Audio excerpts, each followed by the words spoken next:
Do you believe Sean Miller? I want to, and that's not convincing. No. I mean, look, but how many people that we believe in have lied to us, right? Like, how many people went to the mattresses over Lance Armstrong or Rafael Palmeiro, or you name the guy, Ryan Braun. Yeah, I mean, Aaron Rodgers said he gave somebody a salary if Ryan Braun was cheating, and even your friends, Yeah. I'll just say this in support of Sean Miller, that we all want to believe that every college basketball coach is dirty. I think fans want to believe every college basketball coach is dirty. I don't.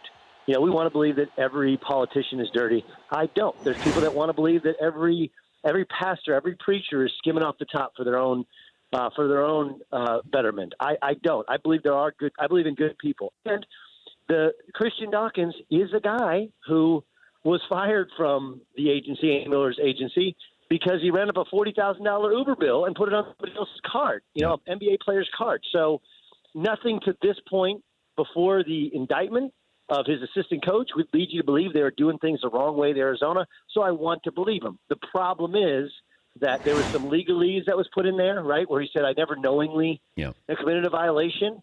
And I do feel like there was a lot of I there, which leads you to think that if anybody's going to get thrown under the bus, it's Book Richardson, who's already indicted and already off the staff. Yeah, I'm trying to think, if that comes out, because ESPN doubled down on this as well. So Sean Miller doubled down. So somebody is not telling the truth, or somebody, correct. Maybe there's semantics involved in this, but I'm guessing somebody's going to be able to listen to that FBI wiretap and go, is that Sean Miller? Yes, no. And then we have our next chapter with this. But I don't know what I think the question, DP, the question I guess maybe I'll ask you is, all right, let's say that it was about a different player. There was money mentioned, but there was no money ever delivered, and he passed on the idea of paying for a player. So ESPN gets the gist of the story right, but gets the player actually wrong. What then do we do? Is it Sean Miller on that tape, though? That's where I want to start. And I think we do have the wrong player in there. I think that is a distinct possibility that it could be Sean Miller. There could be a discussion, but it's not DeAndre Ayton. It's another player. See, I had been told that it was a different all season long. People have wondered what's going on in Arizona and look, this is no exact science. I would never go to print with it. But the running rumor in college basketball was that it was another Arizona assistant. And it wasn't, it was Joe Pasternak, who's now the UCSB head coach. That was what everyone had said. Boy, Joe Pasternak, I heard he's on the tape. Right? But there was all kinds of rumors, so we don't know.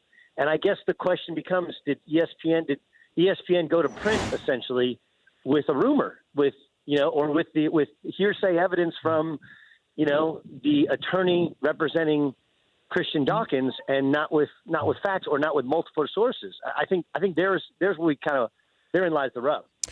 Can we play another clip from Sean Miller where he does address the payment to a player? I also want you to know that the one time that someone suggested to me paying a player to come to the University of Arizona, I did not agree to it. It never happened, and that player did not come to the University of Arizona.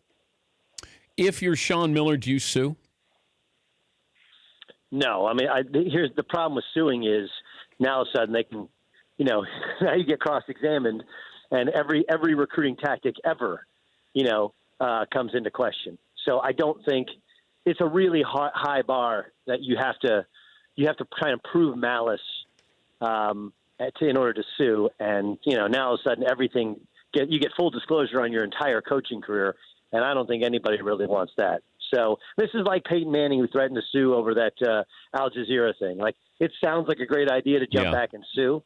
The one thing, and this would be counter to, I know that Sean had a process to which he had to speak to his bosses and answer questions and whatever. But it did take until Thursday till we got a response. Somebody says, hey, did you pay DeAndre Ayton? My response should be, no, I never paid DeAndre Ayton. I wasn't like, why, if the truth is what ultimately will set you free, why would you ever, hide, but not have a press conference, not answer questions immediately after this story broke? He's had plenty of opportunities to do so. Again, I want to believe Sean, and I haven't. People haven't been whispering about Arizona running a dirty program for years. That's not what this is. Yeah. So it was surprising. But there are some holes there to which you start scratching your head going, okay, well, maybe ESPN screwed up some of the names in the story, but did they get the gist of it right? Because otherwise, why would ESPN be doubling down on it, right? I know. For more Dan Patrick Show, tune to Audience Channel 239 on DirecTV or download the Dan Patrick Show app.